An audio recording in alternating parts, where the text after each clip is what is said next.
Assalamualaikum warahmatullahi wabarakatuh. Senang nian ganti-ganti pada siang hari ko kita dapat berjumpa pula di Bekabar Jambi. Tentunya kita sudah berada di hari Sabtu 4 November 2023. Kaget dulu bang. Nah, apa tuh? Tanya kabar dulu. Oh, alhamdulillah sehat. Cuman Kalau Rama sehat? Saya alhamdulillah sehat. Cuma tuh kan karena kondisi cuaca kita kok kadang panas berengkang, kadang hujan. Saya kok agak leher kok agak kering dikit. Oh, agak sering pula ya. Seret asoy. Oh, jago-jagolah kesehatan. Rama apalagi kabarnya kini tuh hampir nak masuk musim penghujan pula. Hujan pula, bang. Tapi panas juga masih terasa. Panas berengkang masih bang. Sama kok.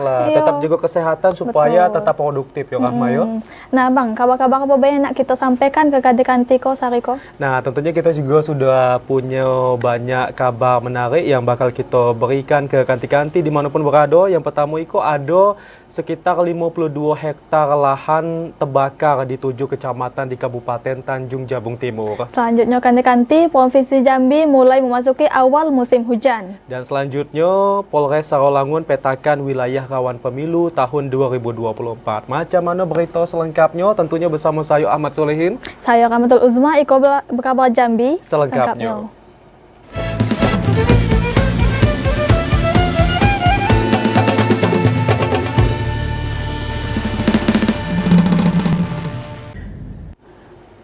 Kami awali berita pertama ganti-ganti di mana kasus kebakaran hutan dan lahan di Kabupaten Tanjung Jabung Timur telah menghanguskan 52 hektar lahan.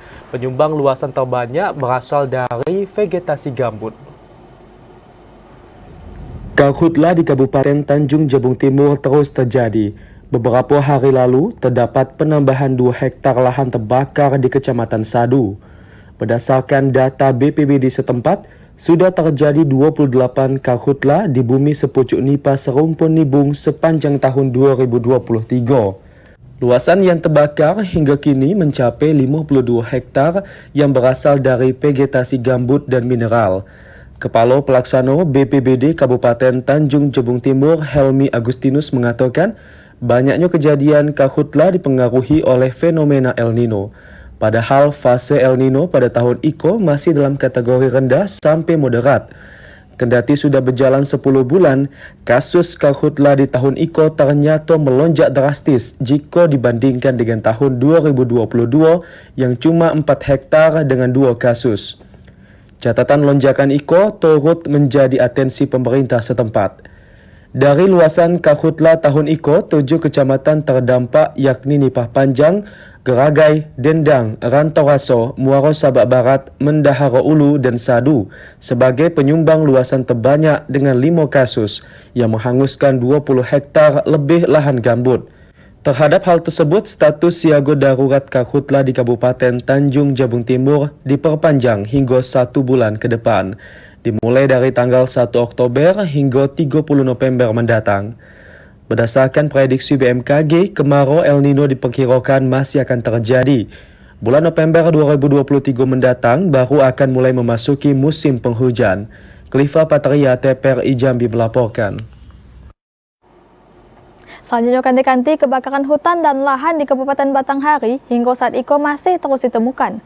Berdasarkan data terakhir BPBD Batanghari, luasan lahan terbakar mencapai 600 hektar lebih.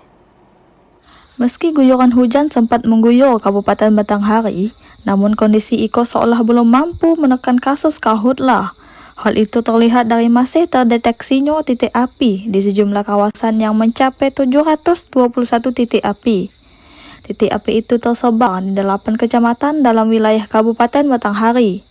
Sekretaris BPBD Batanghari, Samran Lubis mengatakan, dari jumlah kejadian karhutla, terdapat luasan lahan yang hangus terbakar sekitar 687,1 hektar dari sebelumnya yang hanya 500 hektar lebih. Titik api terbanyak berada di Kecamatan Marosebo Ulu, Bajubang, dan Marobulian. Bahwa luas lahan yang terbakar selama tahun 2023 ini sebesar atau seluas 687,1 hektar itu.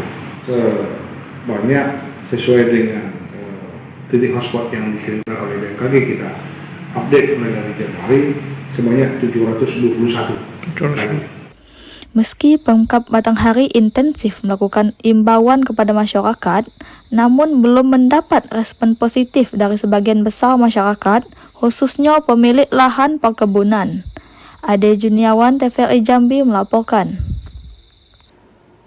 Ganti-ganti BMKG memprediksi Provinsi Jambi lah memasuki awal musim hujan dalam sepekan ke depan. Intensitas hujan diperkirakan akan meningkat di seluruh wilayah.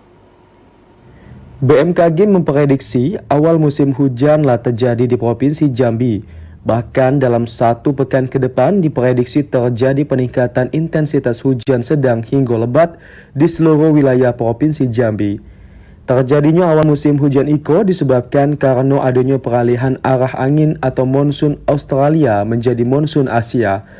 Hal tersebut membuat fenomena El Nino melemah pada awal November 2023. Kepala BMKG Provinsi Jambi Ibnu Sulistyo mengatakan hujan akan terjadi secara merata di seluruh wilayah Provinsi Jambi. Namun puncak dari musim hujan baru akan terjadi pada bulan Desember 2023. Berdasarkan analisa BMKG Provinsi Jambi, potensi pertumbuhan awan hujan mencapai 70%, sehingga hujan yang dihasilkan masuk dalam kategori sedang hingga lebat. Potensi awan hujan tinggi masih ada atau sudah mulai terdapat di hampir semua wilayah di Provinsi Jambi. Sehingga di awal minggu depan atau di awal November ini, semua wilayah sudah masuk awal musim hujan 2023 di Provinsi Jambi. Untuk kondisi kategorinya seperti apa, Pak? Untuk kondisi kategori, potensi pertumbuhan awan hujan bisa di kategori tinggi lebih dari 70%. Sehingga potensi hujan bisa lebih maksimal pada 7 hari ke depan, khususnya di wilayah Provinsi Jambi. Meski demikian, BMKG Provinsi Jambi juga minta agar penanganan karhutla tetap dimaksimalkan. Pasalnya masih ada beberapa hari tanpa hujan yang membuat munculnya titik panas atau hotspot. Joko, TVRI Jambi melaporkan.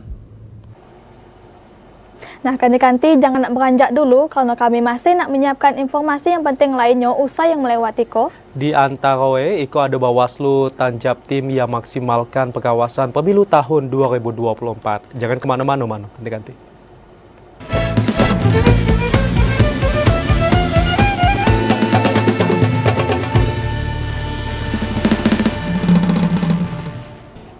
Terima kasih kanti-kanti karena setia tetonggok depan TV tentunya untuk menyaksikan kabar Jambi. Nah, selanjutnya kanti-kanti Kepolisian Moko Jambi mengerahkan personelnya untuk menjaga logistik pemilu yang lah tiba di KPU Moko Jambi.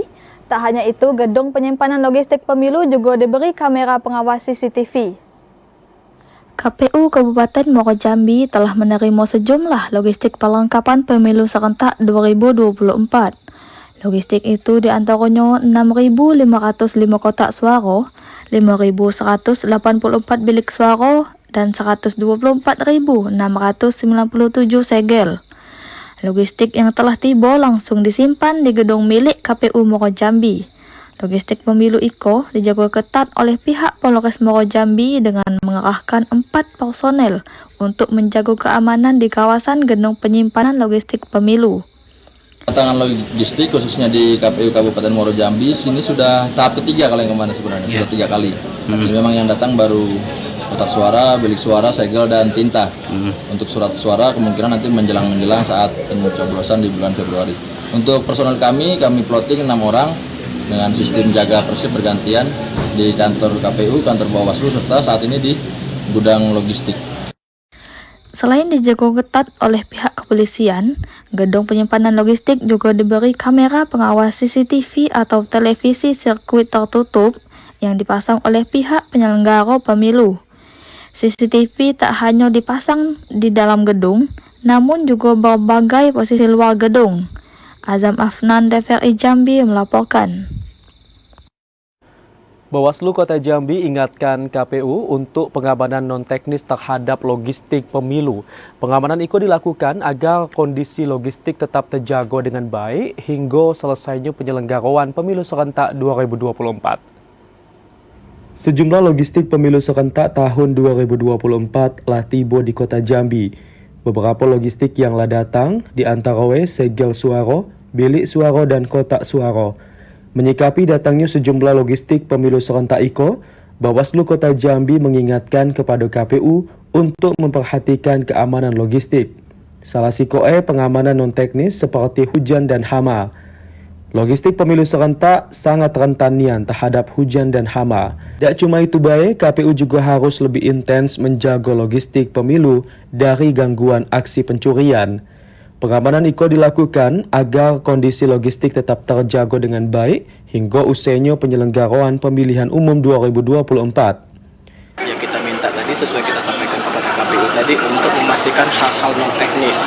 Hal-hal non teknis seperti saat ini kita tahu teman-teman hari ini sudah mendung dan yang tidak langkah-langkah antisipasi kita pastikan proses bongkar ini bisa berjalan lancar atau kalaupun misalnya akibat cuaca untuk cepat dilakukan oleh antisipasi oleh KPU ataukah dihentikan sementara ataukah dilakukan proses schedule lanjutan. Artinya schedule lanjutan kalau kita non-predictable ya artinya ya, cuaca ini memang KPU harus menghentikan ketika proses cuaca ini. Kita juga akan langsung melakukan pengawasan melekat dan akan terus berkoordinasi dan langsung mengawasi oleh KPU. Ribuan bilik suara dan segel untuk proses pemilihan umum di tahun 2024 mendatang tiba di KPU Kota Jambi. 7.912 bilik suara dan 182.882 segel telah tiba di Kota Jambi dan telah ditempatkan di gudang logistik di kawasan Kelurahan Talang Bakung, Kecamatan Palmerah, Kota Jambi.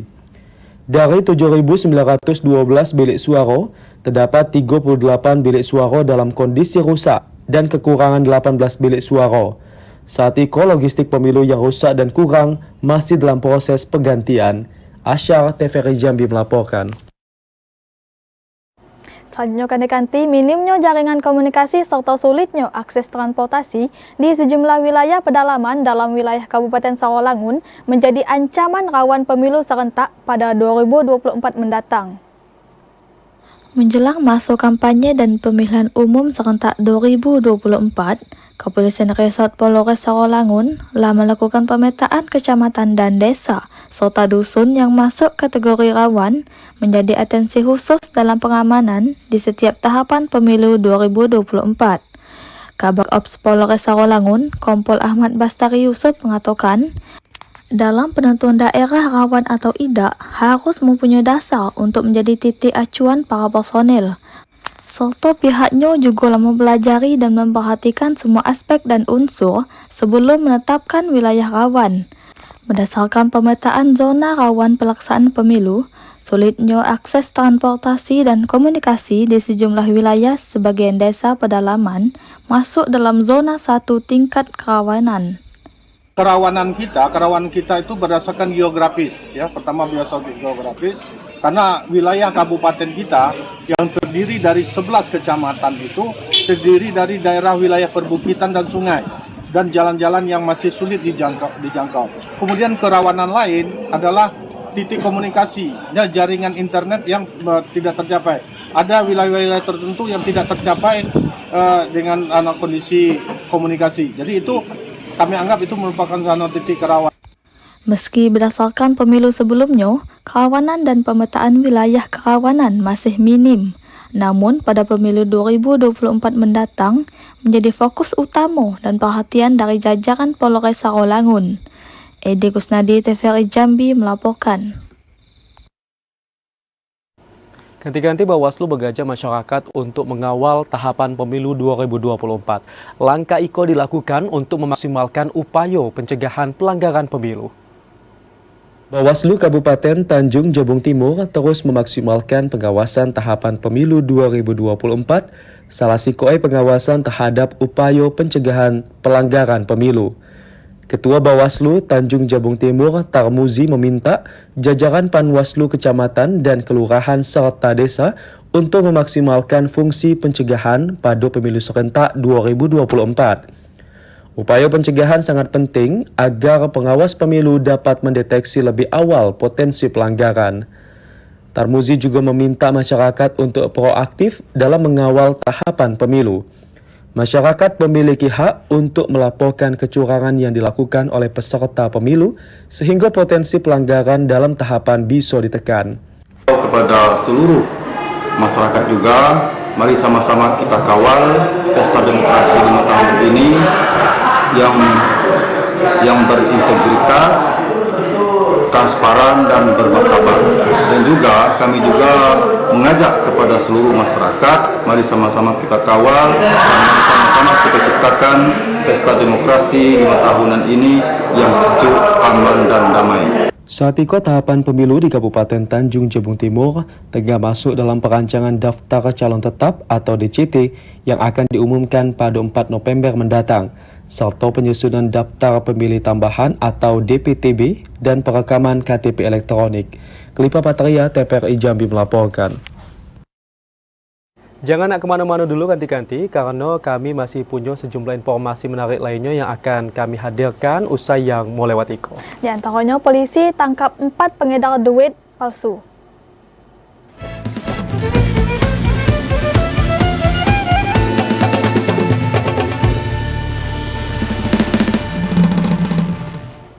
Terima kasih kanti-kanti karena masih setia di Berkabar Jambi. Nah kanti-kanti, selanjutnya dampak dari rendahnya produktivitas pertanian cabai di tengah fenomena El Nino membuat harga semua jenis cabai mengalami kenaikan. Kenaikan harga cabai iko diprediksi dapat berlanjut hingga akhir tahun.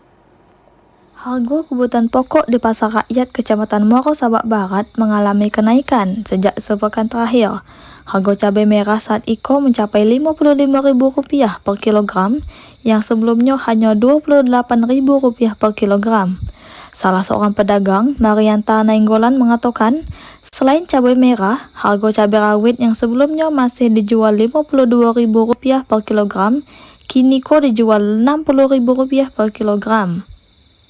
Faktor yang menyebabkan pasokan cabai merah berkurang yakni karena rendahnya produktivitas di tengah kekeringan akibat El Nino hingga tingkat serangan hama penyakit yang lebih tinggi.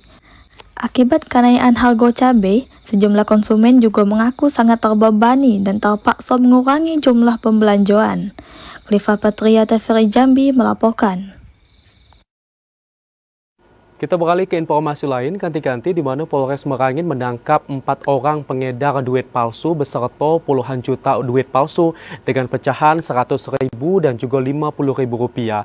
Dalam aksinya, para pelaku iko mengedarkan duit palsu itu kepada agen beriling yang ada di pedesaan. JMN, SMI, HNR, dan LK, warga Kabupaten Merangin tak berkutik setelah aparat kepolisian berhasil mengamankan pelaku di kediamannya masing-masing beserta barang bukti duit palsu. Penangkapan keempat pelaku iko hasil dari laporan masyarakat di mana banyak beredar duit palsu.